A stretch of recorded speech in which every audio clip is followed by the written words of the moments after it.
Wong ki nek pakartine apik, Gusti ki mesti ngayomi ya nggih, kula nggih gumen.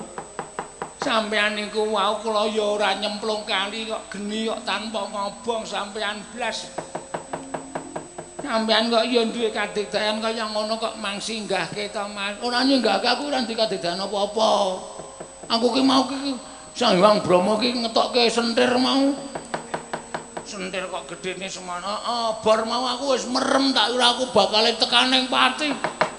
Kok dadi aku kena geni kok ora apa-apa ki berarti aku ampuh ya Yem. Sajake. Wis nek pancen ngono genah aku diayomi karo sing gawe urip. Dewa. Dewa sanduring Bathara Guru. Sapa Yem Dewa sanduring Bathara Guru? Nggih paling Bathara Rektor. Tak pacul ndasmu lho Yem. Aman kasane raja macam-macam nang karo bojo. Kowe iki takoni tenan kok. Kula nggih mboten ngertos sanduring Bathara Guru Dewa niku sapa. Neng aku yakin dalam hatiku aku punya keyakinan yang besar. Nek Dewa sanduring Bathara Guru ki pancen eneng nggih wonten. Ambek menawa kuwi sing ngayomi karo aku, sing ngayomi karo uripku kuwi. Tak suwunke pengayoman karo Dewa sing sanduring Bathara Guru ya Yem. Muga-muga nggonku mungsuh para dewa iki menang. Nggih, nggih. Kuwi aja ado-ado karo aku ya, trajange kabeh para Jawana.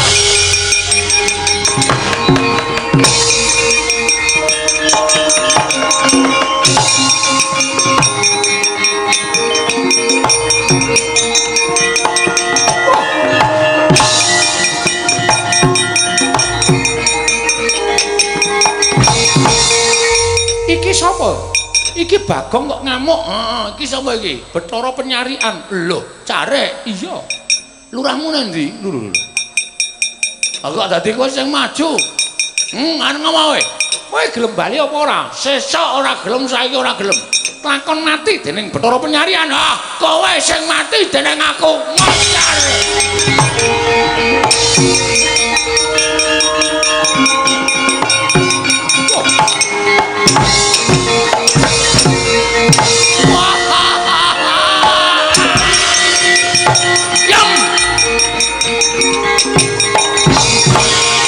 Pripun meleman? Kowe ngerti ora kejadian iki mau? Napa kejaba aku ora kobong dening geni? Dewa sing jeneng Penyarian ngantem aku kaya nganggo lembu sekilan. Napa nggih? Berkencang warudaya pak pong bu bolong kali cedhe sapa sing gawe Indra wonten dawuh ulun mau paring dawuh piye kedadipun tenggo sinten titah ingkang minggah wonten ing Kayuwangan inggih titah menika nggadahi pamutah lho menika mboten pangling kados Ponokawan atmajanipun Kyai Semar Pukulun menika Bagong Yamadiwati wonten dawuh Wis gage, nek arep tok jabut nyawane jabutan. Wah, menika seret Pukulun. Ditah menika mboten kenging dipun jabut nyawane. Ah, mula aja sok ngegungke duwe dadi dewa tukang jabut nyawa apa parti jabut. Urung rampung ya aja dijabut. Inggih. Lah tegese urung rampung uripe ngono lho. Inggih. Inggih menika Di, ngatas-atas lho Di. Nadyan namung kados mekaten menika sajaipun kok sampun gembol pepadi Kakang Narada. Menika namung Bagong. Sampun ngemengke. Menawi saged tembung ming menika dipun singkiri lho Di. Ming menika ngendhak dhateng saminipun para titah. Menika mboten sae. Wonten tetembungan Giri Lusi jalma tan kena kinira. Monggo. Bagong dipun timbali. Nah, wonten menapa-menapa adikur kedah dipun petang lho. Kula sampun matur kedah sepeleh, kedah sabar.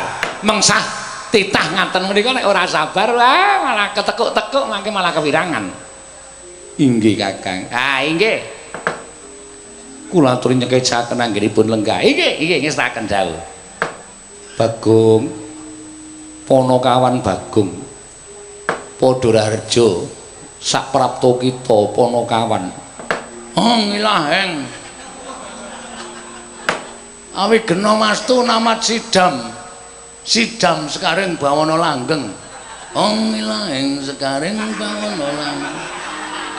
Modar ora kowe. Lagi sepisan omongan kowe.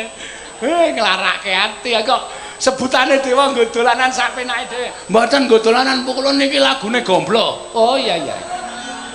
Pukulun Bathara Guru kedahipun prisa nate kagungan titah ingkang sampun seda. Naminipun Gomblo, rumiyin dados penyanyi. Mengkono. Kemudian mboten tahun 90-an kurang. Iya. Ulun kelingan. Niku lagune ngilahing sekaring bawana wutah. Lagi teka wis mutahke wedang. Padha Raharja sak prapta kita, Bagong. Pangestunipun ngangadi.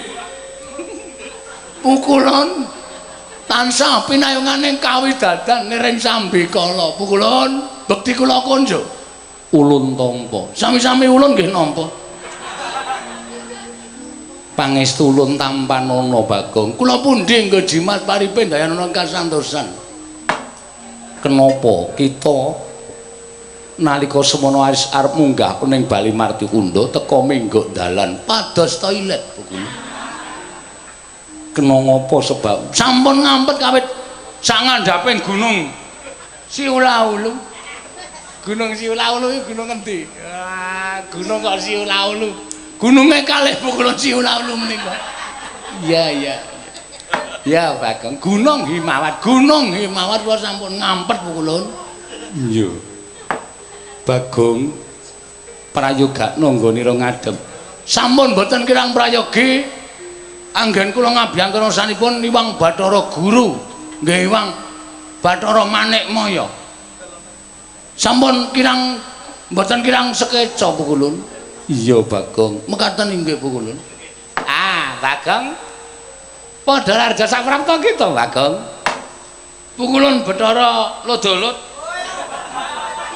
Bathara Lodolot ora. Bathara Narada. Iya. Jan, naman kok ora gede-gede.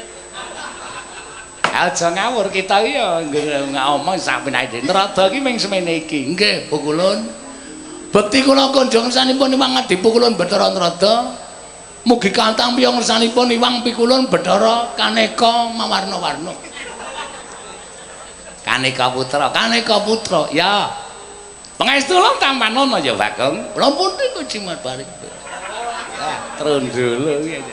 Aku ki ngajari kok kon semeleh takon sabar kok malah rasane kaya iso ora kuat sabar. Totok mudar. Wes. Bathara Narada notok Bagong. Iki mergane kose. Kose kok urung-urung kaya sarep iki mergane patumu. Bagong padha Raharja sak prapta kita. Pangestunipun Bathara Indra. Iya. Nering Sambikala bekti kula kacur Bathara Indra. Katur Bathara Indra inggih Bathara Warkop. Kok Bathara Warkop? Bagong padha Raharja sak praptamu. Yamadipati. Hus. Ora basa anu pukulun Yamadipati. Bekti kula kunjuk pukulun. Ya. Sampun nate njabut nyawa titah. Sampun angsal pinten pukulun? Ya wis akeh sing padha tak jabut nyawane. Kowe nek kurang ajar tak jabut nyawamu. Lho. Wis Yamadipati, Yamadipati. Ora gawe perkara. Ora sasa aneh-aneh. Bagong nek ngene iki ora kena disanak tak kandhani. Nggih, prayogakno Bagong. Sampun mboten kirang prayogi pukulun. Yamadipati. Pukulun. Piye Bagong? Sowan kula wonten kalipun pukulun Bathara Guru menika namung badhe nyuwun priksa pukulun. Nyuwun priksa perkara apa? Pukulun Bathara Guru menika menawi adus dangu. Amargi keleke papat. Lengosoki mesti suwi. Sabar lho, Di. Sabar, latri sabar. Bagong menika pancen pakartinipun ngados mekaten menika. Tabiatipun watahipun nggih ngaten menika. Sampun ngantos dipun lebetaken wonten ing penggalih. Iya Bagong pancen lu nek siram suwe. Remen kula pukulun. Iya Bagong. Nggih. Kula niku wonge niku seneng guyon. Dadi teng pundi-pundi niku anggap kula niku kabeh niku sedulur. Kaya kanca kula dhewe kabeh. Iya. Pukulun. Ana apa meneh Bagong? Napa ingkang wingking kalih menika widodari? Iya Bagong. Jare ayu kok elek. Widodari kuwi werna loro. Ana ingkang ayu, ana ingkang elek. Wah, campur aduk. Sing widodari sing ngajeng iki ayu-ayu, sing pinggir mriku elek dhewe nggih pukulun. Ya wis ora dadi ngopo. Gayane nganggo kacamata bareng. Sing endi ya widodari kacamata. Ah kae lho sing nika lho sing teng mburi nika lho, mburi dhewe nika. Cengengas. Wah dicopot saniki kacamatane dicopot. Wong udu kaca plastik. Ya. Lah sing sabar, Mbak. Ponokawan Bagong, Dalem pukulun. ana wigati apa dene jeneng kita sowan mongko tanpa tinimbalan? Apa saka karep kita dhewe? Apa saka diutus kalawan bapakmu Semar? Kula kesah saking Karang Kadempel menika malah mboten ngerti Kang Gareng, Kang Petruk nggih mboten ngertos, Bapak Semar luwe-luwe nggih mboten ngertos. Lah, Bagong ki rene kok nggawa bola iki piye?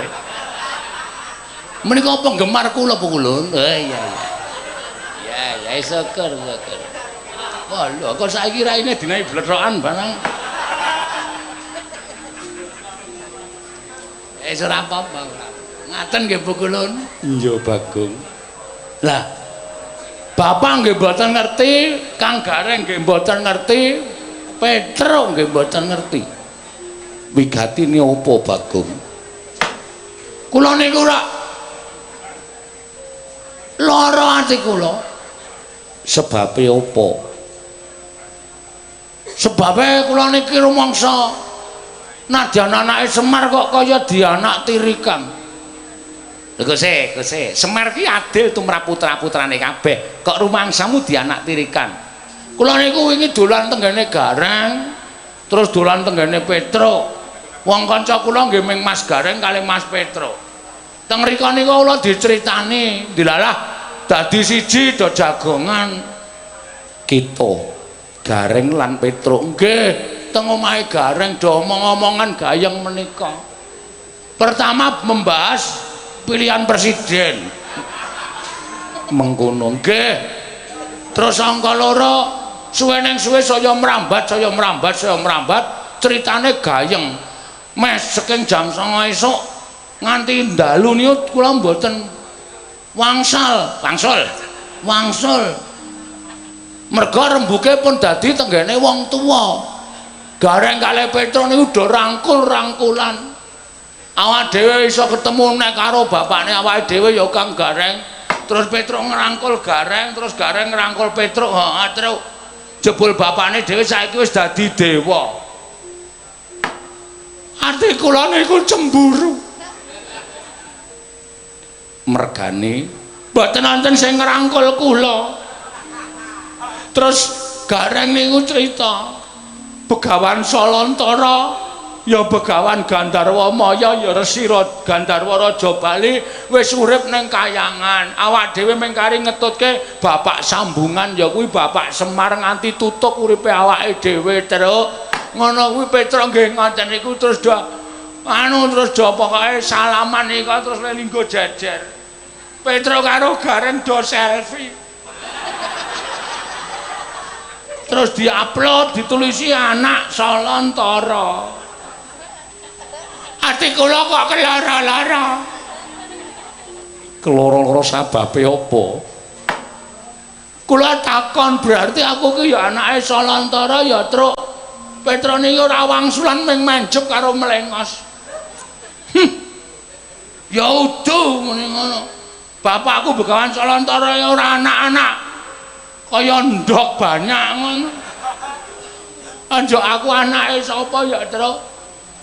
Aku ki ya asline dudu anake Semar to, Truk. Dudu Semar ki ra ndek anak. Semar ki malah anake ning Kayangan kabeh. Kae Bathara Kamajaya, Bathara Yamadipati, Bathara Pathok, Bathara Gandamanan, Bathara Sarkem. Kuwi anake Semar ngono. Nah aku ki kudu anake Semar, aku anake Begawan Salantara. Muni ngono. Aku dadi kelara-lara. Terus pada suatu ketika Sabar lho Di, sabar. Bagong menika bahasanipun ngados-ngaten menika, sampun ngatos kados dipun anggap kados titah sanesipun. nggih. Lho sing nggih kono wae kok. Mangsa kala suwen mangsa kala pada suatu ketika kula niku ngalamun. Lho, Ngalamun nggih. Ndak aku ki anake sapa ya? Upama aku ki duwe bapak, mestine Bagong ki kudu ngabekti karo bapake. Kudu iso mikul dhuwur karo nglindhengke bapak. trembelane. Mikul dhuwur mendem jero. Mendem. Ana ora dipendem ora diglindhengke. Ora diglindhengke. Didonke kok diglindhengke, gundule atas ora. Mikul dhuwur mendem jero karo bapak. Upama bapak isih ana nggih, kula niku kepengin ngabekti ngersanipun bapak. Nek bapak wis ora ana ya kula kepengin weruh sareane bapak niku teng pundi, saora-orane ajeng kula suwunke pangapura kalih sing gawe urip. Ngono, nggih.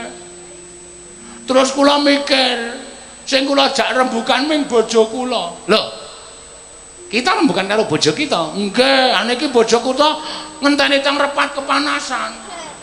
Lho tok jak ning Kayangan to. Kula jak. Nek ora dijak tenan, ngomah niku dibabahi Petruk. Petruk seneng kalih bojo kula, lek ngerti wis suwen tak nengke wae kok. Ben duja, tak uja Petruk kok. Pada suatu ketika kekrek cengele. Bojoe, Iya. dumuk bathos nyari bumi. Garwa niku jarwa dosake sigaraning semangka. Jiwa. Garwa niku ana sing nyebutke rong pribadi ingkang wis dadi sak badan. Garwa niku nyebutake rong awak sing dadi siji. Mula nyada dadi siji ta? Sabar. Mboten sabar pripun? Kok sing teko Bagong ki piye? Ha iki sing njaluk sing nanggap kok. Nek ora seneng kula ngucat teng mriki nggih sing kira-kira ora cocok lakon niki nggih mangkondur. Niki sing njaluk sing nanggap butuhe Pak Ganevo sak keluarga. Bungah niku wis sah. Lho kok malah nesu to bocah iki? Ha sampean cerewet. Kakang Rodo kendel ya iki ya. Kayangan iki karepku aja dienggo sak penake dhewe mengelekke tata krama. Iki tata krama kok banteng ambyar. Iya wis ora Bagong ora. Ngonten niku bojo kula Bu ora usah munggah nang Kayangan. Ora lagi datang bulan to. Kayangan ki nggon resik, nggon suci. Selagine wong lagi nggarap sari ki ra entuk mlebu nang sarean. Iki kayangan iki nggone dewa, engko ndak terjadi goro-goro. Nggih, ngoten terus nunggu nang repat kepanasan.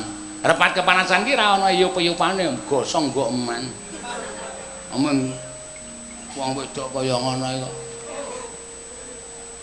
Sing nggih sinuwun kula tak nyemet rokok sik nggih. Iya. Kayangan kuwi ora entuk ngrok. Sing ngomong sapa? Entuk, angsal di angsal.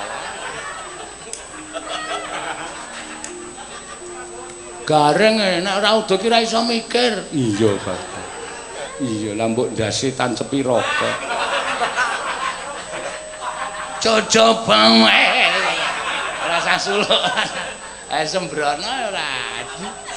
Ngaten Bu kula. Nah, inti dari segala napa sing kula aturke? Inti dari segala inti. Ahli dari segala ahli. Pinter kowe saiki, Tru. Rembug kula menika janjanipun nang badhe nyuwun prisa Bu kula. Iya. Nyuwun prisa apa, Bagong? Bapak kula niku teng pundi? Bapak kula niku sapa? Nek sinuwun niku menangka dados dewaning para dewa. Kedahipun ngertos bapak kula niku sinten, napa pendhita, napa Nalendra, napa titah selumrah, napa kere. Niku sapa Bu kula? Petro kalih gareng iso ketemu karo bapakne. Mosok kula ora iso ketemu karo bapak kula? Bagong, Nun. Bapak kita kuwi Semar. Semar niku bapak sambungan. Niku dudu bapak kula asli. Sapa sing muni Semar? Karat sirahe. Iya. Udu Semar. Ning perlu dipikir. Nggih, Bu Kulun. aduh Bagong. Aduh, yang napa Bu Kulun? Ulun kuwi kaget. Lah kok dadi kita ingkang nyuwun prisa kalawan panjenengan ulun. Mangke rumiyin. Ingkang dados dewaning para dewa menika sinten? Ulun. Ha, berarti ulun kedah ngertos. Kita. Lho, sing positif Bu Kulun. Kita apa ulun? Jare Bathara Guru. Sama niku Bathara Guru apa Bathara Ulun? Apa Bathara kita? Ulun ki sebutane panjenengan ulun. Nah, Yen kita ya kita. piye iki? Bathara Antarada nyuwun pencerahan. Nek nyebut karo wong liya kuwi kita. Nek nyebut awake dhewe kuwi ulun. Ki cara kadiwatan. Ah nggih, kula pun ngertos. Mlengkeng saking menika kula nyuwun jlentrahipun ingkang langkung permati. Upami bapak kula niku pancen bareng kali bapakne Petro, bapakne Gareng saka jamaning Jim. Kula nyuwun supados paduka pukulun paring dawuh bapak kula teng pundi. Niki pun jujukan kula langsung kula jujuk. Kula ora takon pendhita, kula ora takon wong pinter, kula ora takon wong wasis. Ning sing kula goleki sing ngerti kasunyataning donya nggih menika paduka pukulun. BTW pukulun boten mangertos lan boten saged nedahaken wonten pundi dunungipun bapak kula. Kula wis pamit kali bojo kula. Bu, nek aku takon Bathara Guru, pukulun Bathara Guru ra iso nuduhke. Wis kowe cepak-cepak ya Bu, nek engko weruh kebul nang Kayuwangan, cetha aku ngamuk nang Kayangan. Nek mengko ana para dewa do alok, ana titah mati nang Kayangan, aku mati nang Kayangan ikhlasno Bu. Kowe mulih ngomongi anak-anak. Nek bapak wis ora ana. Bojo kula wis tatak tanggo-tanggo atine, blas ora nangis. Wong betake bojo kula ya ora tresna kali kula. Mula ora nangis. Ning wis ngono tetep kula tresnani. Mila ingkang sing menika kula nyuwun pangandhanipun pukulun Bathara Guru mboten ketang namung seklimah. Bagong, bapakmu iki nggone nang kene. Niku wis mujudake sawijining kabagyan tumraping kula.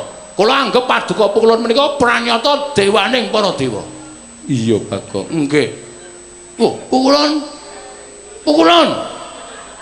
Sampeyan dewa ora duwe rasa kamanungsan. Ngopo Bagong? Mosok sapi nggo ancik-ancik. Iki anggere mripate tekan kono-kono iki apa-apa ditakokke. Kuwi lembu andini. Wae lah, lanang apa wedok? Lho. Mbok kene tak gone dokter hewan tak suntikke men meteng. Dadi pirang-pirang mengke didom. Kula sing ngokke nggih pukulun. Aja. Totok mutar kowe ora. Bocah kok sembrono sak penake dhewe. Mekaten pukulun, kula nengga minangipun pukulun Bathara Guru. Sekedhik kemawon kula tengga. Ananging menawi paduka pukulun boten saged nedahaken wonten punjudunipun bapak kula, ateges boten wonten gunanipun sampeyan menika dados dewaning para dewa. Mboten wonten artinipun sampeyan niku minangka dados dewaning para Jawata. Kula mboten trima minangka dadi titah sampeyan. Nek sampeyan sing dadi sing nitahke kula takoni kok sampeyan ora iso wangsulan. Kula trijaga adang sing kandel. Sumbar kok kleru. Jagang kok ajang. Jagang sing jero beteng sing kandel. Hah? Jagang sing jero beteng sing kandel. Kula aturi nyawisaken dewa-dewa sing digdaya. Kula mboten ajeng wedi mungsuh para dewa.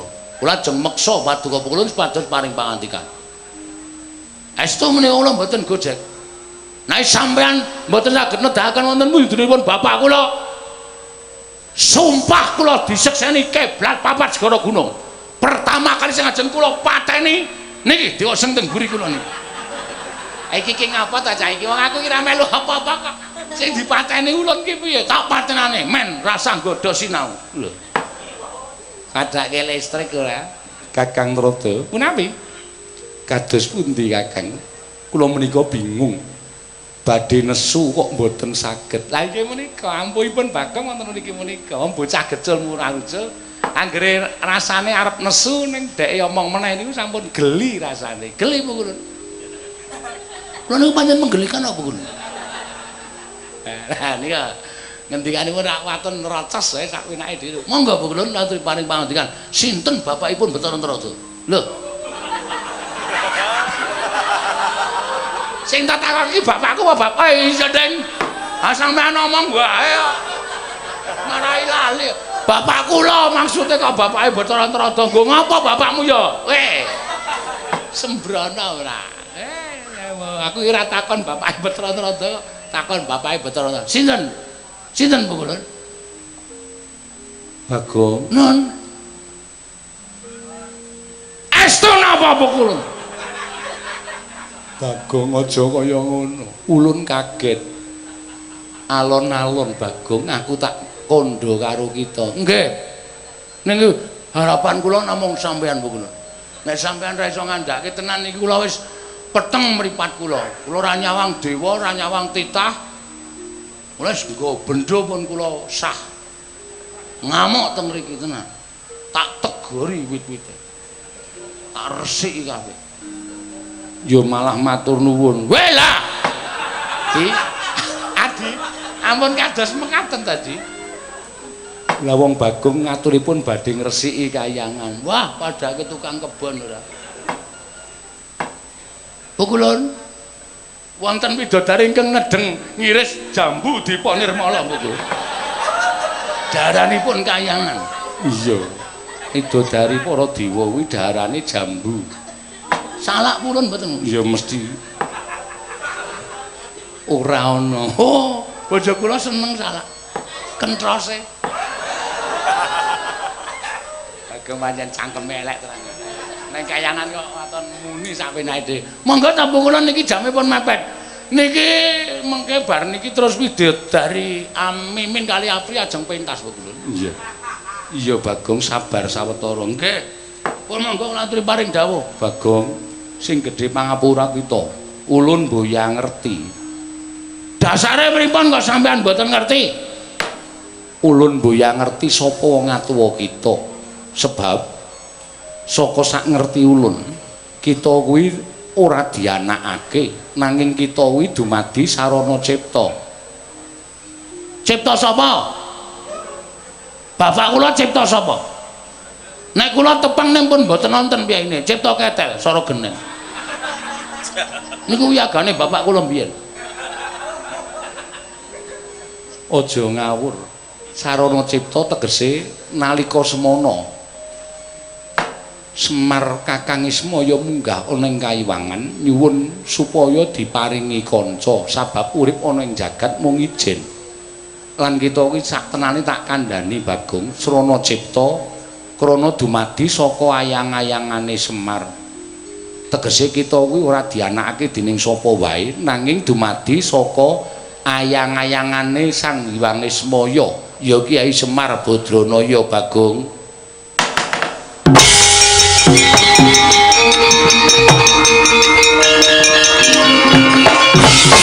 Modar do kaget kabeh. Nabuh kok sende-sende. Sapa, Bang? Para dewa-dewa. Do nabuh gamelan Lokananta kok sende-sende. Wah, lanang telu ora. Wong kok senengane ora membubarke kadewatan. Mbubarke kapang rawit ya kaya bendo kapok rumangsane pukulan kanthi pangandika panjenengan ingkang kados mekater kula mboten trima kula ora gampang diapusi masak mewujud ayang-ayang menungsa kok dicipta dadi wong ki pundi kelakone kula tak takon lho ulun ki dewa sing ngarani sampean tukang las ya sapa sampean ki dewa ning ora mungkin nek sampean iku nyipta ayang-ayangane Semar kok iso dadi Bagong upama kula niki percaya terus kula ya ora iso manembah karo bapak kula mongko pengen kula niku sungkem karo wong tuwa kula pukulun niki sampean wis bibiti perkara karo kula lho Bagong aja banjur ngadeg kaya ngono kita nggo kualat men kualat tos biyen-biyen Semar kae gene tak ketak sirahe aku ora kualat bocah nyayane ra jaman-jaman walah pripun di sampean lek paring pangandikan sajae kok natoni atine Bagong natatu ora iso mari ambek dipresake kok sak penake dhewe lah dene tangane papat ngapa nek men tangane papat kaya sak penake dhewe malak kuwi jenenge iso wong loro sing tok tandangi heeh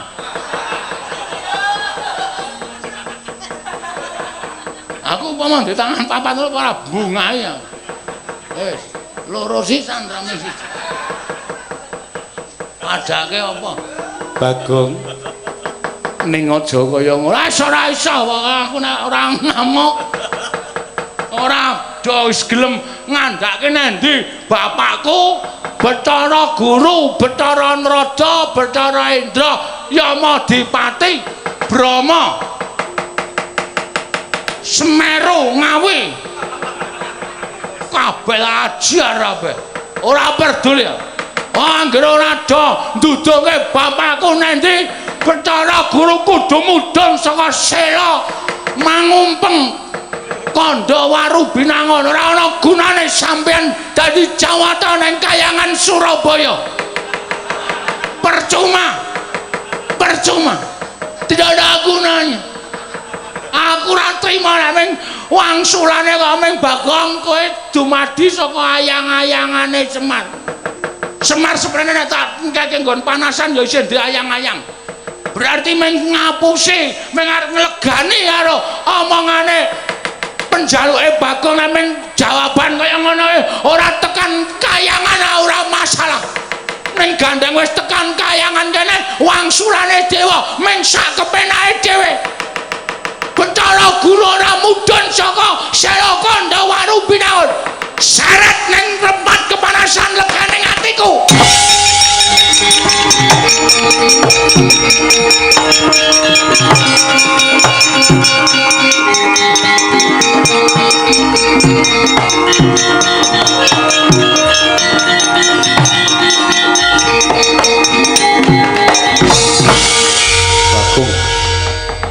kaya kowe. Derajat dranyak kowe wani neranyak marang panjenengane Rama Pulun Bathara Guru. Anake lanang ora trima. Bagus, bagus, bagus kowe. Angling Darma. Ya. Edan aku saiki ya. Omongane iki waton nyelekep. Iki sapa iki? Ulun Bathara Indra. Oh, anake Bathara Guru. Iya. Kelas pira kowe? Diulang bapakmu. Ulun iki dewa kok kelas pira? Bapakmu guru kok. Ulun putra ingkang nomor 4. Yen kita nantang karo Wuang Pulun Bathara Guru tegese kudu iso ngalahke karo anake sithik. Bagus, bagus. Tangane ora nyekel ngene iki. Homo ya? Ora. Aku wong lanang kok dikekep sak menake. Oh. Dewa nek ora tau nyekeli kaya ngono. Ora ana sing mlentung sithik dicekel sak menake dhewe.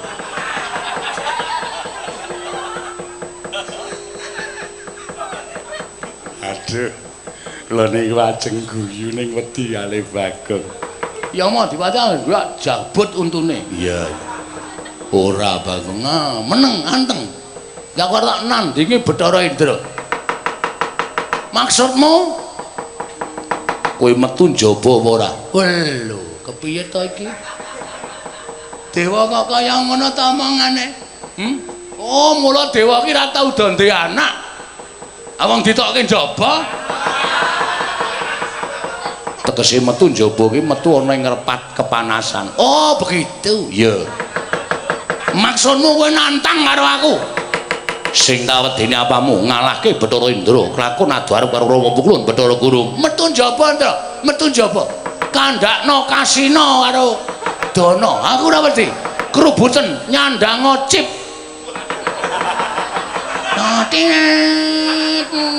Ngono kae.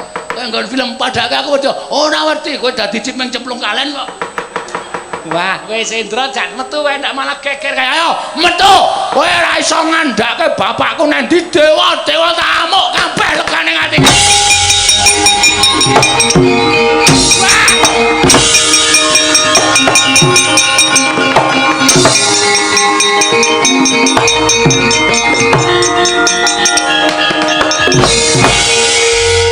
Ya, ora trondolo kae.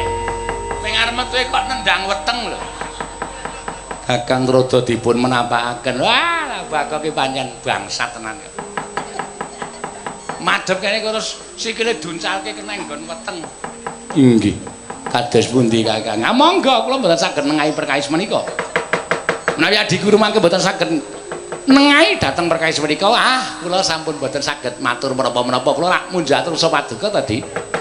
Ingkang damel geger menika titah ingkang sajaipun badhe damel gara-gara wonten ing Kayiwangan. Namung semunipun menawi dipun tandhiaken Bagong menika kok tumrap kula leres. Leres kados pundi Kakang? Bagong ya ora dijlentrehi. Saka kendi to kedadiane? Nyatanipun kula sampun paring keterangan nanging Bagong sajaipun sampun boten pitados. Saya ora percaya wong wis dheweke Bagong menika nggadahi kapitadosan nek anggenipun gumlar wonten ing jagat menika wonten ingkang lairaken tegesipun gadah Sudarma. Nek mung diapusi utawa dikandhani saknyatane, mongko menika inggih saknyatanipun kados mekaten menika Bagong dumados saking ayang-ayangipun Kyai Semar. Ning bocahe wis ora percaya. Lah menika berkencang warudaya pak pong mbok bolong kali cedhe sapa singgal.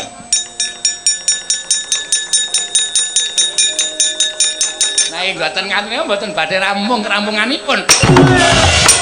Abi menika rak sak penake dhewe ta nika. Wong mau wis metu ning njaba kok bali meneh menika ndas pundi? Wah, menika lho walah wis cilaka ya. Ora rak tenan ta. Nek ndi-ndi dadak nguyuh, nek ndi-ndi dadak nguyuh. Kayangan gon suci kok mung duyuhi sak nggon-nggon. Walah cilaka ora. Di menika ndas pundi? Ya mati wonten dawuh.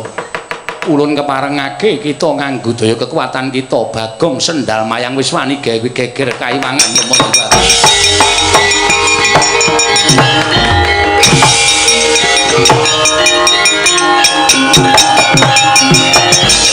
Sapa sing ngakon nyemut Dipati? Sing ngakon nyemut Adipati sapa? Ah, Di kula mboten tuwet-tuwet lho, Di. Waduh lah pripun menika? Waduh lah. Kemanen kowe Bathara Guru? Yama Adipati njabut nyawaku. Untung aku wis gawa serep saka omah. Yama Adipati gawa nyawaku ning aku ora iso mati. Wanine kongkonan dewa-dewa. Nanti Bathara Antaradima. Kakang Narada wonten pundi? Kula wonten. Narada. Penyakit ora. Kayo. Dewa kok wedi karo titah. Wah, iki kepiye iki Di kok tatanan kayangan kok geger kados mengkaten. Rumangsane ora. Tak nandangi Bathara Indra.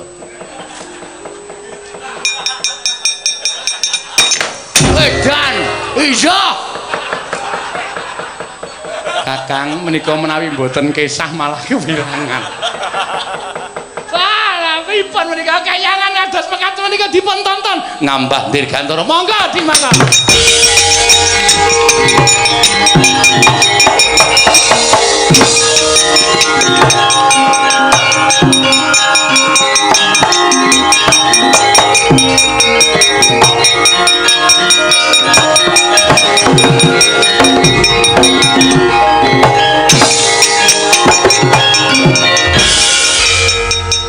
Wong kang kaya kowe Bathara Indra penyakit gugu karepe dhewe mengatasi titah kok iso ngorak-arik kayangan nganti Rama Pukulun Bathara Guru wae ninggal bali Marti Kundha Manik ngambah Dirgantara ben dadi rasani mbok ben.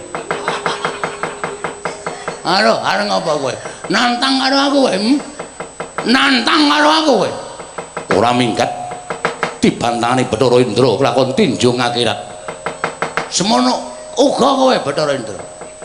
Lena pangendhawa cemplungke kawah Candra Dimuka. Lho. Sing nyemplungke ki dewa. Wis nyemplung dhewe-dhewe wae. Yo kowe nyemplung aku yo nyemplung. Yo, ora apa-apa. Anggo klambi renang lho ning. Men ketok asik. Yo, Wong edan kendara dening aku tandangi leganing ati kowe rumangsane wedi ya aku.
lagi ana wong limbukan. Nyelo-nyelo sapa iki? Dewa awake abang kabeh. Takon karo aku. Jawata ing swarga Dahana, Bathara Brahma. Wow, Brahma. Wah, iki kakangne Mantili. Udu iki Bathara Brahma. Brahma Kumbara Dudu. Bathara Brahma. Areng apa wae? Timbali Wang Pikrun Jatimurti iki nen ngundurake kowe. Ora gelem bali aja takon dosa. Apa aku kelakon mentala karo kowe tak obong awakmu. Walah, kowe kira ngerti karo kadigdaning Bagong.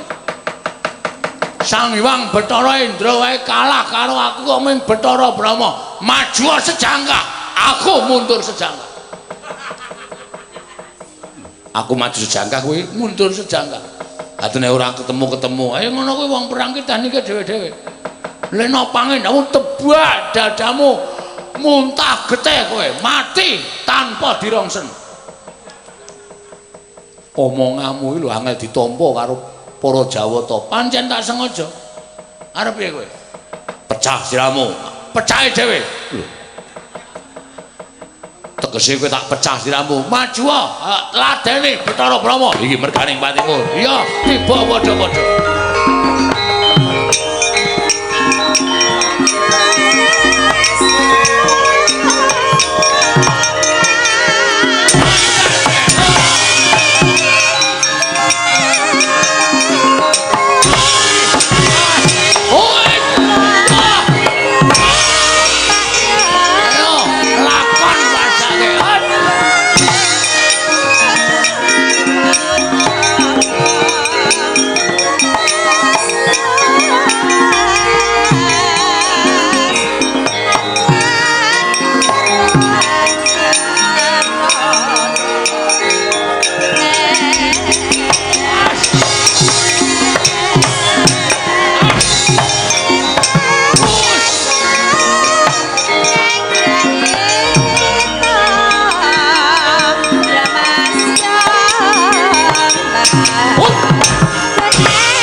Pripun Mas?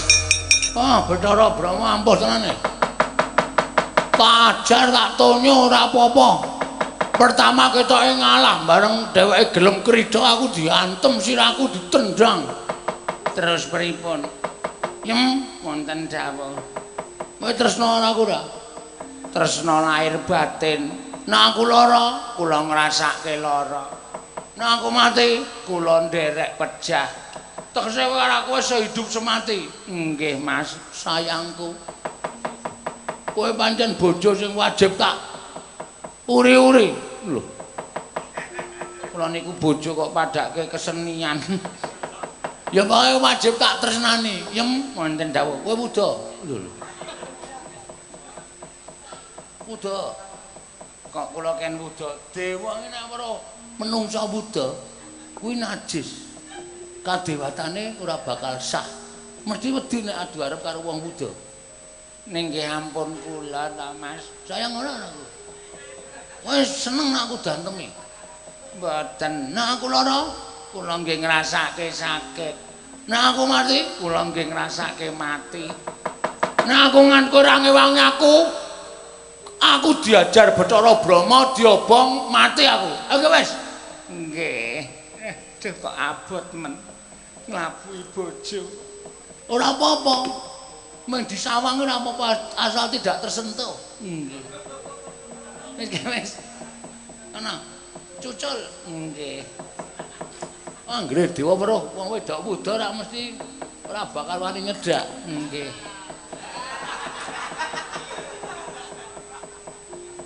Kok ora kaya biasane ta yem kowe? Bareng duculi kok kaya ngono. Wis nang kene. Nek Bathara Brahma mrene, weruh kowe sengarawan nyedak. Aku berlindung di belakangmu. Monggo mawon.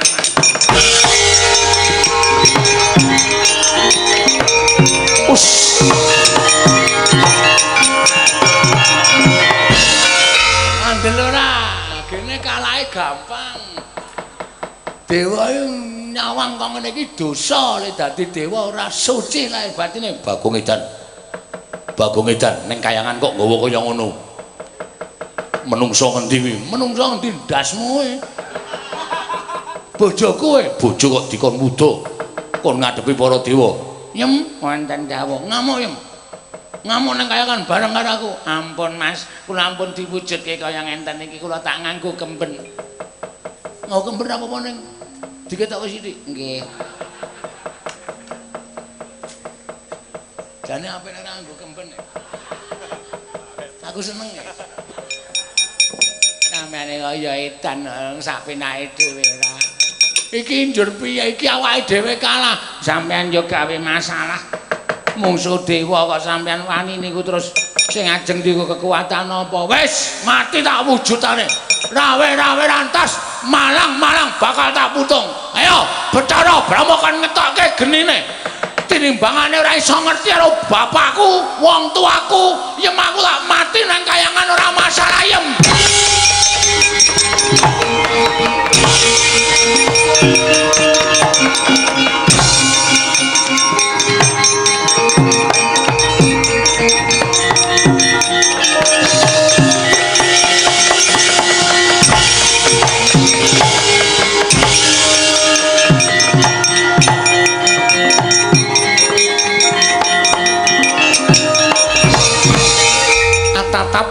Wis lila prakteng lampus Kilurah Bagong nalika semanten pantok pepuntoning tekad tinimbang datan pinanggih lan sudarmanipun Angurbaya tekaning padi nenggih Sang Hyang Bathara Budawaka sigra nyipta geni ingkang sak lumbung bantung mangalap-alap arsa ngobar Kilurah Bagong mulat sang asih prana ya Sang Hyang Bathara menang sigra manjing anggane Kilurah Bagong.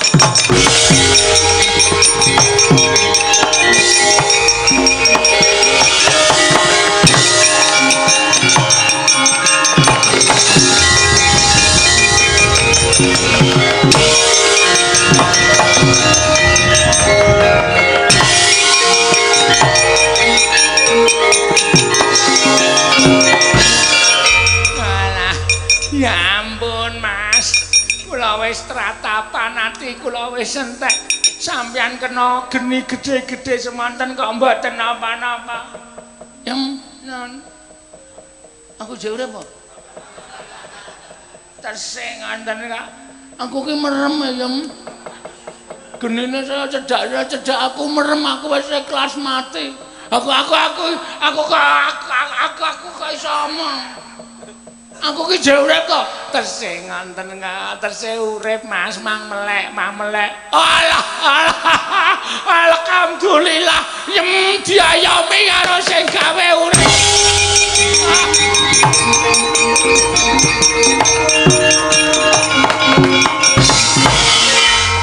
Wong ki nek ora salah, wong ki nek pakartine apik, Gusti ki mesti ngayomi ya yem. Nggih, kula nggih gumun. Sampeyan niku wau kula ya ora nyemplung kali kok geni kok tanpa ngobong sampeyan blas. Sampeyan kok ya duwe kadigdayan kaya ngono kok mangsinggahke to Mas. Ora nyenggahke aku ora duwe kadigdayan apa-apa. Aku ki mau ki Sang Hyang Brahma ki ngetokke sentir mau. Sentir kok gedene semono. Bar mau aku wis merem tak kira aku bakal tekaning pati. Kok dadi aku kena geni kok ora apa-apa ki. Berarti aku ampuh ya yem sajake. Wis nek pancen ngono genah aku diayomi karo sing gawe urip. Dewa sak nduring Bathara Guru. Sapa yem dewa sak nduring Bathara Guru? Nggih paling Bathara Rektor. Tak pacul ndasmu lho yem. Aman kasare raja macam-macam nang karo bojo. Aku iki takoni tenan kok. Kula nggih mboten ngertos sanduring Bathara Guru Dewa niku sapa. Neng aku yakin dalam hatiku aku punya keyakinan yang besar. Nek Dewa Sanduring Bathara Guru ki pancen eneng nggih wonten. Mbok menawa kuwi sing ngayomi karo aku, sing ngayomi karo uripku kuwi. Tak suwunke pengayoman karo Dewa sing Sanduring Bathara Guru ya muga-muga nggonku mungsuh para dewa iki menang. Nggih, nggih. Kuwi aja ado-ado karo aku lak trajange kabeh para Jawa.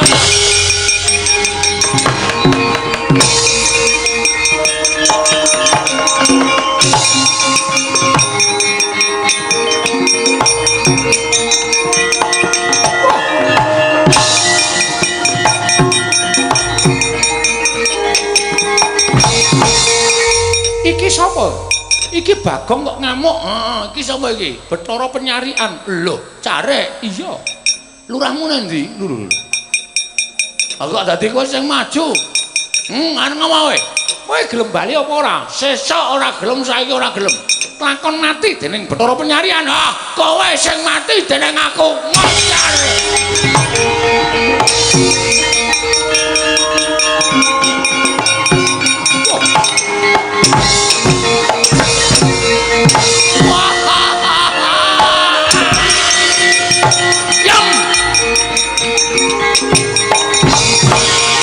Pripun melih Mas? Kowe ngerti ora kejadian iki mau? Napa kejaba aku ora kobong dening geni? Dewa sing jeneng Penyarian ngantem aku kaya nganggo lembu sekilan. Napa nggih? Ora tekan tangane iki ora keneng nang awakku, bingung dhek. Aja tos melekar. Yem non. Aku nek menang ning kayangan aku tak dadi Bathara Guru ya. Nggih ampun ngaten wong niku aja saling seringat peming takon wong tuwa kok terus kepengin dadi dewa niku jenenge sampean saling seringat. Nek saling seringat niku ora bakal diayomi karo dewane. Oh ngono? Nggih, ya wis tak tetep tak ngamuk aku. Nggih, pun monggo. Kula ya seneng sampean iso digdaya kaya ngaten. Mugi-mugi adigdayan sampean ya tekan teng griya mengke ya tesih digdaya. Nek bab kowe tergantung obat ya. Soale aku wis tuwa e, kowe iki ngene. Jalukmu werna-werna e. Kowe iki wis tuwa e. Modele aneh-aneh. Aku sing ra kewagang, meng cendhike. Nyok ra tekane tak tekan. Ngene ngapur ora.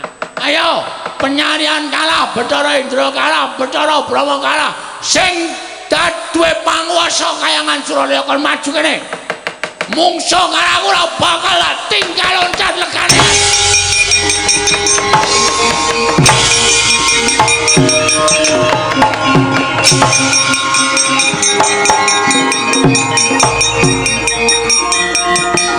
Wah.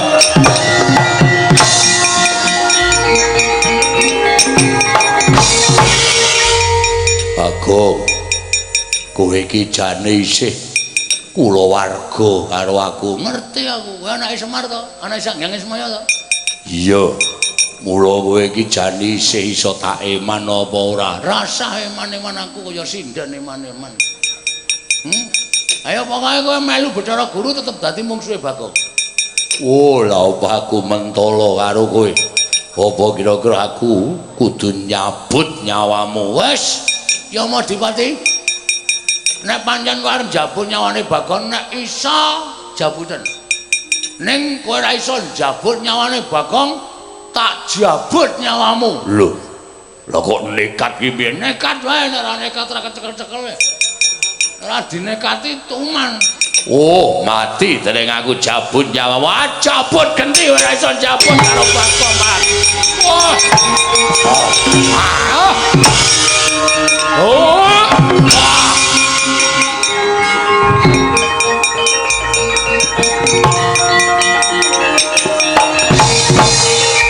Modar dikandhani ora gugu. Jabut nyawamu hak go metu sukmamu. Ayo Tangya. Yen pancen ya anake Semar sing digdaya Tangya. Tangya legane atiku. Semute tak pindah kene ah. Wah.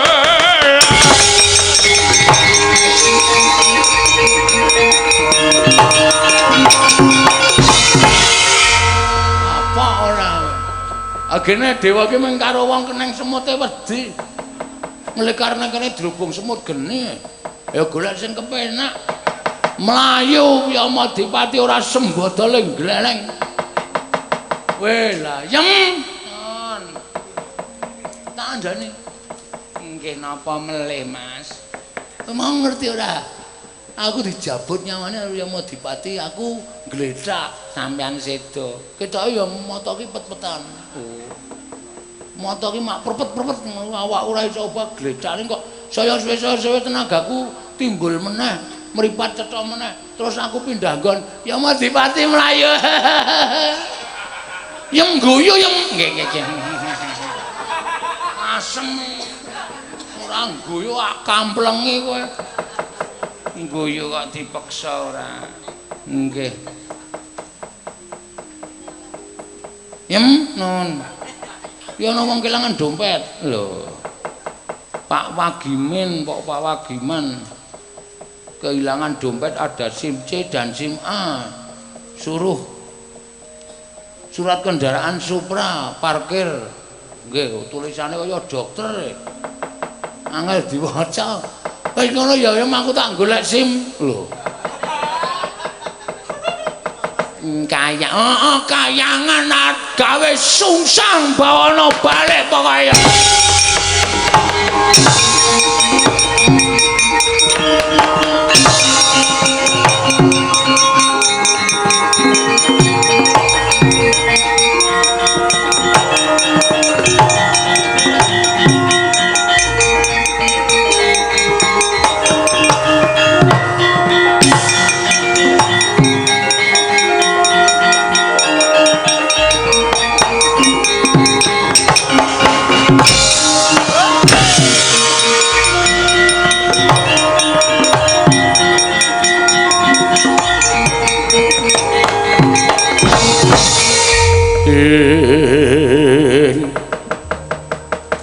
Yana dewa yen nuntuna wong aprang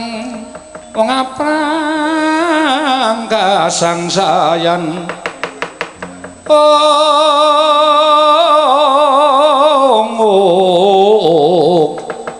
wong aprang kasangsaran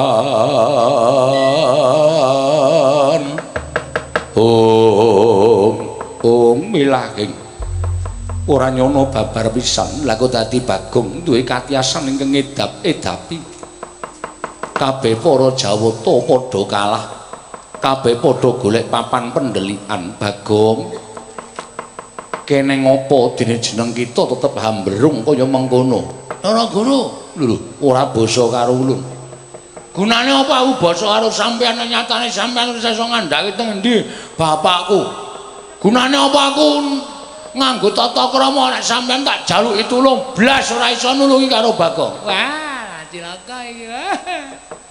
Bagong sampun kados-kados kan sampun boten saged dipun nelekaken. Waduh.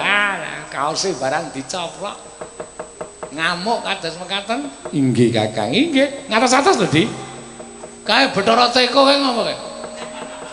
Lho kok Bathara Teka kowe iki nek ngadeg kaya jog. Nyakit ora.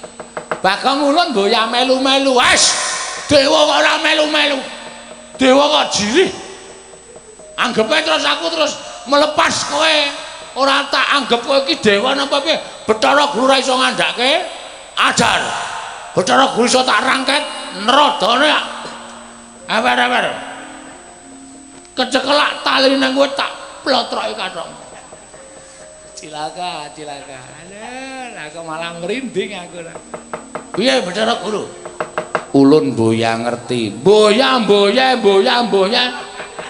omongan kok meh boya ulun kita ulun punapi boya nek ora tau jelas lan ta iso ngedongke karo bapakku sapa piye lek iso boya ulan ngatos-atos niki panjenengan notoke dateng gesang kula panjenengan iso piyambak to Bathara talene ning kowe tadi plotroke isin kula kita Bali mboya piye kita Bali mboya sapa kita iki sapa Aku yen mbiyen jenenge Bagong kok tak awak Lek Wita. Kita Bali punapi mboya. Ngandel ora, bola-bali rameng punapi mboya.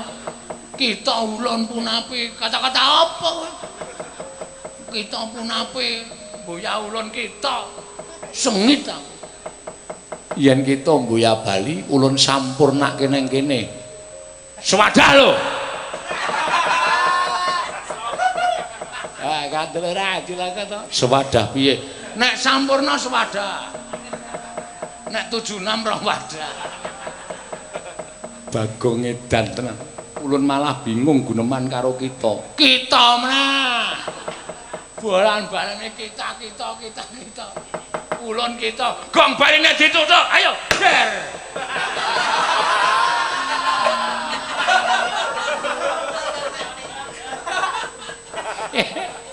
Dewa lagi delek-delek kok digetak karo Delek-delek karo mangane. Wayange nang kene kok madhep penonton. Iya kok ora seneng wayang.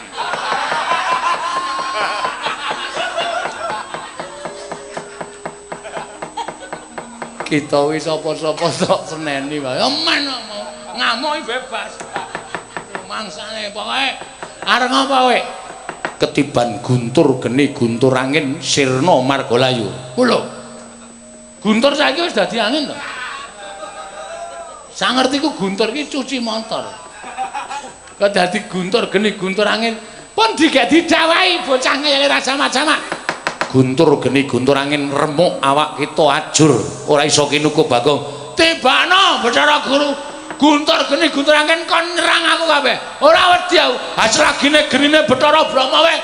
Ora mempan kok meng guntur geni guntur angin.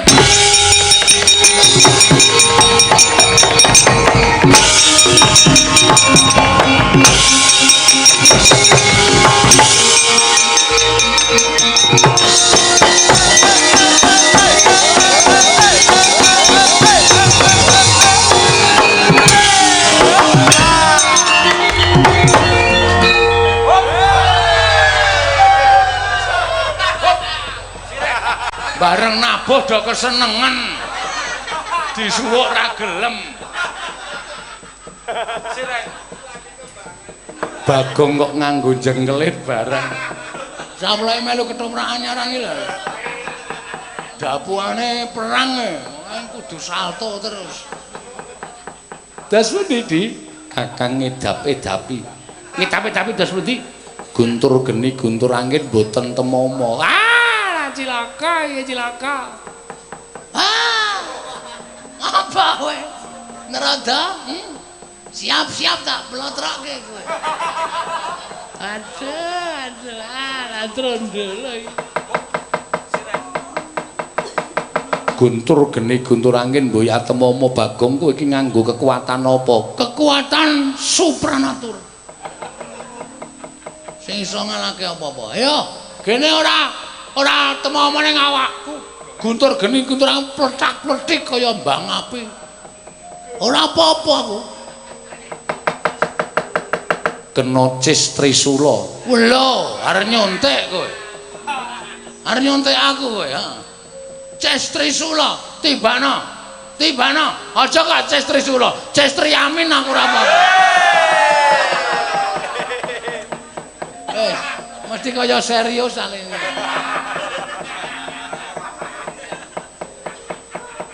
Sri Uning iso dadi Sri Karonron. Gugu karepe dhewe tiban pusaka cis Trisula jebluk wetengmu. Tibana Bathara Guru Kene marganing pati kita Bagong.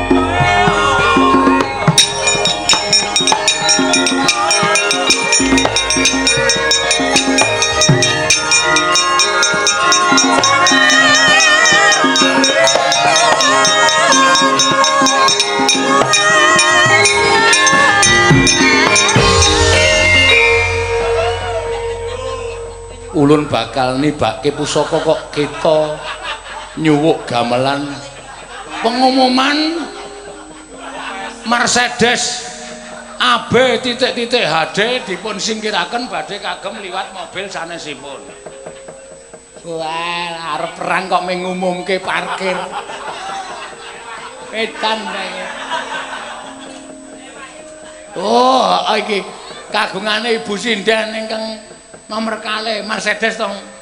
Mercedes AB titik-titik HD, Malang nang dalan mau. Mesin cuci kok dienggo mobil.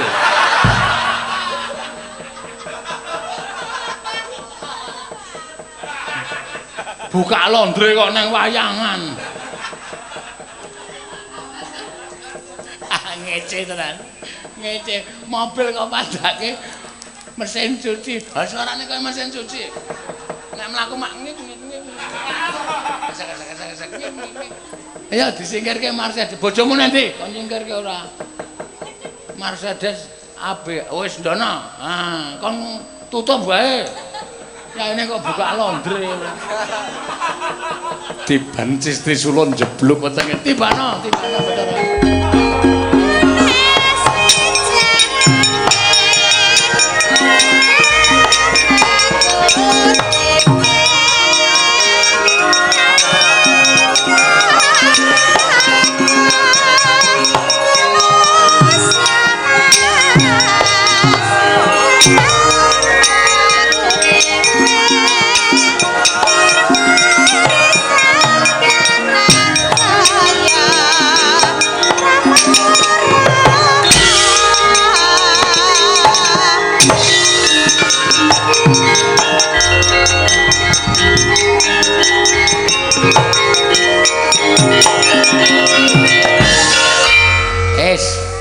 Kajengipun. Nek mboten ngaten Bagong mriyo mboten kapok. Upamana muga-muganing Semar diceritake. Nek Bagong wis wani gawe geger enten kayangan. Semar tentu badhe saged nampi Bagong ngawontenaken kados ngaten. Aduh. Mas. Sampean sedo wenten kayangan, Mas. Yem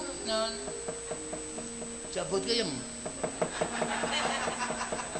Biasane sing jabut aku to saiki kowe.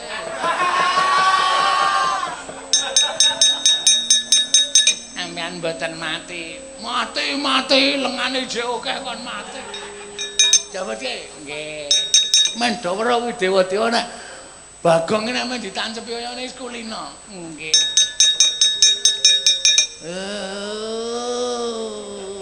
Alon rasa kesusu.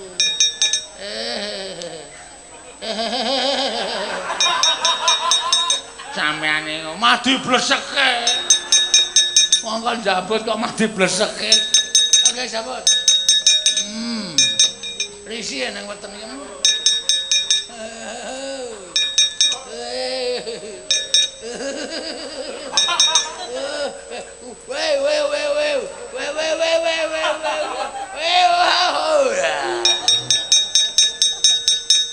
Kakek Bathara Guru, mangga Bu Kulon. Mas, aku tangi rasa kuwatir. Minggat. Nggih. Piye? Saya kurang terima. Arep nancepke pindho. Heeh. Apa piye? Ora masalah. Aku selalu siap. Ya wis, nek nancepke pindho ora masalah. Ndang, tak tunggu. Ora gelem nancepke tak rebut pusakamu tak tancepke kowe. Aduh Kakang Narodo.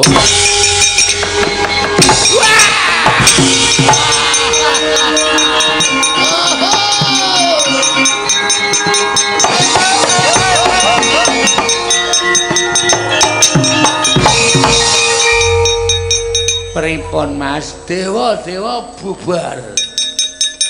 Gleleng bengi iki aku tenan. Ora ngira lho nek iso kaya ngene lakone yem. Nah panjenengan nika napa mboten dikarang riyen? Ora iki mung waton mlaku wae kok. Budhe ngger setengah papat bubar mbuh. Aku ketemu wong tuaku apa ora ya wis ora masalah. Mula sampean niku pripun to? Terus niki pripun? Aku ora arep madeg dadi dewa ning kayangan. Nggih. Nek ya karo gandeng kayangan ki ana Karang Kawidodoran aku tak rono sedila ya yem. Ampun.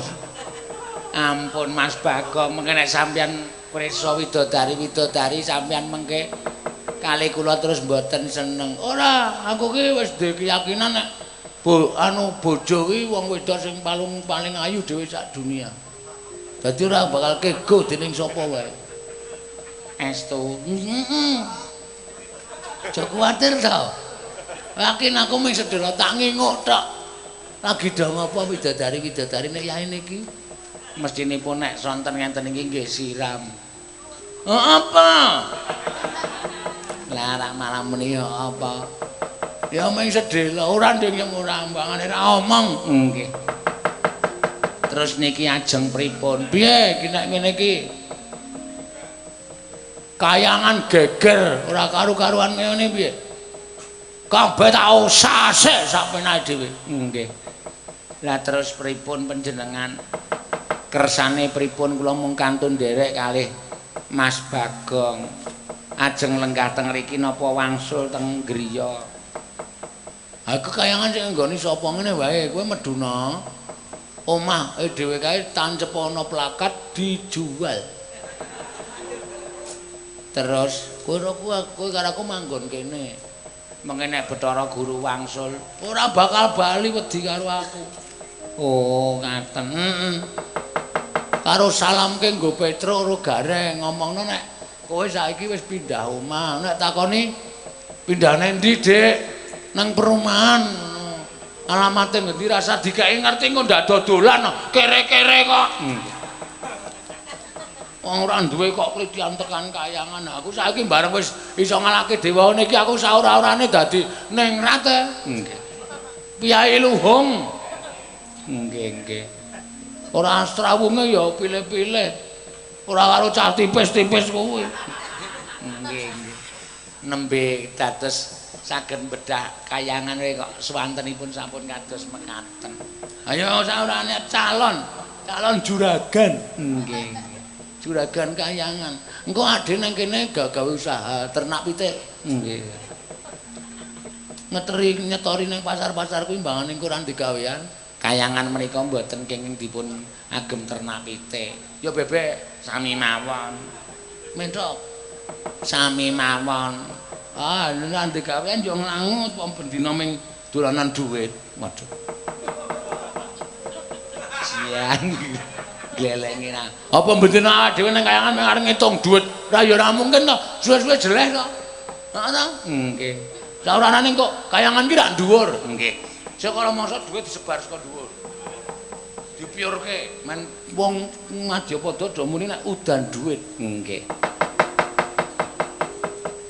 Nggih nek kersane kula ken wangsul yen kula tak wangsul bali ana ning ampun Rabi kalih widodari lho Mas. Sing arep gelem karo aku ki ya sapa? Wong aku rupane ndredek kaya ngene kok. Wis kowe bali santai nang omah. Engko nek wis titi mangsa tak SMS. Nggih. Bu, anak-anak dijak munggah ning kayangan. Oh nggih ngestaken dawuh. Napa sing dadi kepareng paduka kula namung estu padha kemawon. Heeh. Ning panjenengan mboten tindak teng pundi-pundi ta? Ora, bocah iki lho. Wis to, mboten niliki teng Wikarang Kawidodaren. Ora. Yaene iki ya wis elek-elek. Nggih. Nah sore mau lumayan lho. Yaene iki sisa-sisa. Nggih. Nggih mboten apa-apa. Kelase bolot yaene iki. Nggih nek ngaten kula nyuwun pamit. Sing ati-ati kana ya. Repat kepanasan minggok ngiwok.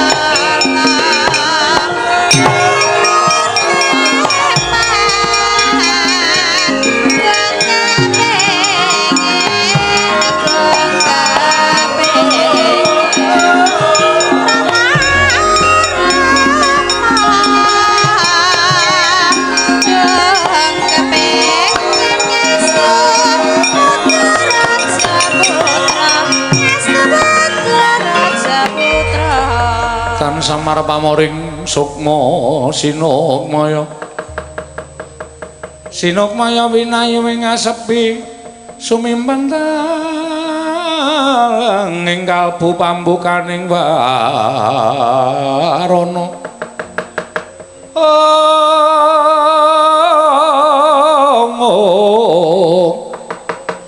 talen saking liep layaping aluyuk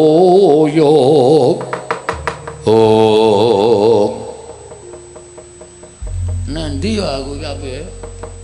Aku gumun kok nganti iso digdaya ngene iki saka keparenging dewa apa sing le momong karo sing momong aku ki ra trima.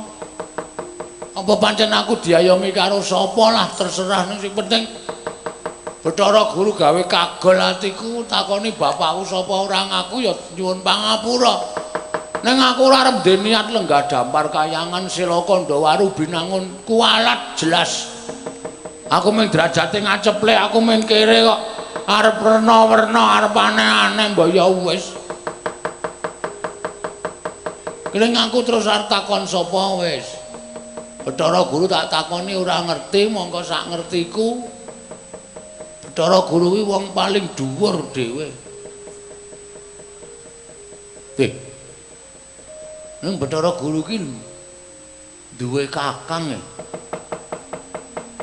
Jarene mbiyen bapak ki tau crita Bathara Guru Sang Manikmaya, Ismaya karo Tejamaya.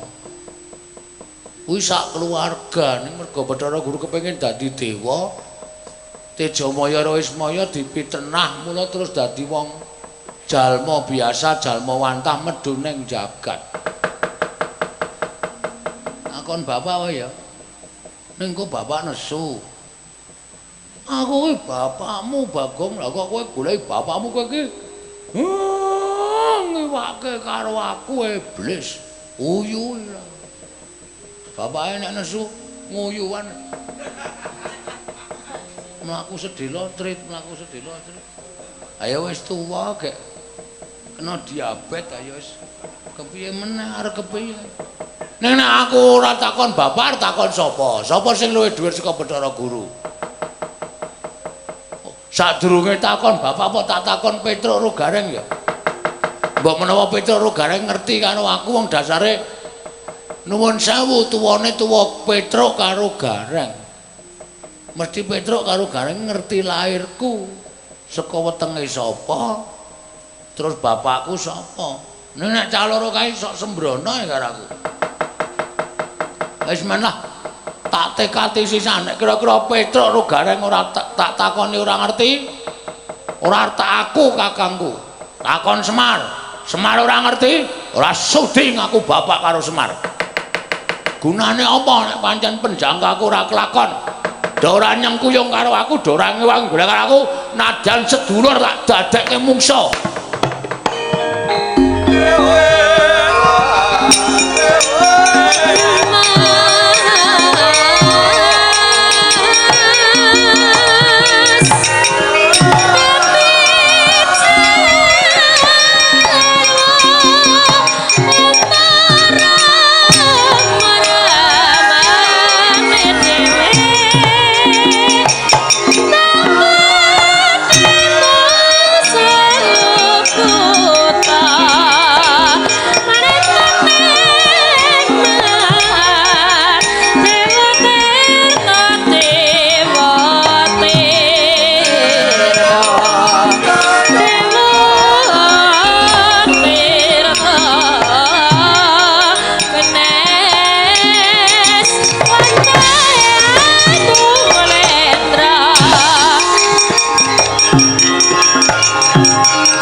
Yana dewa yen untuna wong ngaprang kasangsaran. Wong ngaprang kasangsaran.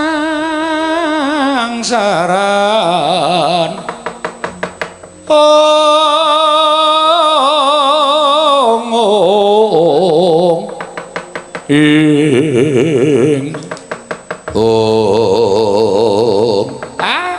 sang warudayang pak pong Buk bolong ngali codhe sapa sing gawe Kakang Trada mboten nginten menapa ing sampun paduka ngendikaken nalika panggihan wonten ing Bali Parti Kundha Manik teka kababar dados kasunyatan wonten muganing titah ingkang minggah wonten ing Kayiwangan ing pengawak Bagong malah sak mangke saged damel geger madyaning Kayiwangan Suralaya wah menika ingkang nyolong pethek menika ing atase Bagong menika namung derajate ngaceplik namung Panakaman lah kok wah kenging guntur geni guntur angin mboten menapa-menapa kenging cis trisula mboten menapa-menapa menika ategesipun Bagong menika nyolong pethek ngatasipun namung derajate ngaceplik lah kok kasinungan kadigdayan linangkung kados mekaten di Kakang Trada kasinggihan lajeng badhe tedhak wonten pundi sak mangke iga pertikilipun Kakang Kanika Putra Kayiwangan sampun dipun papani dening Bagong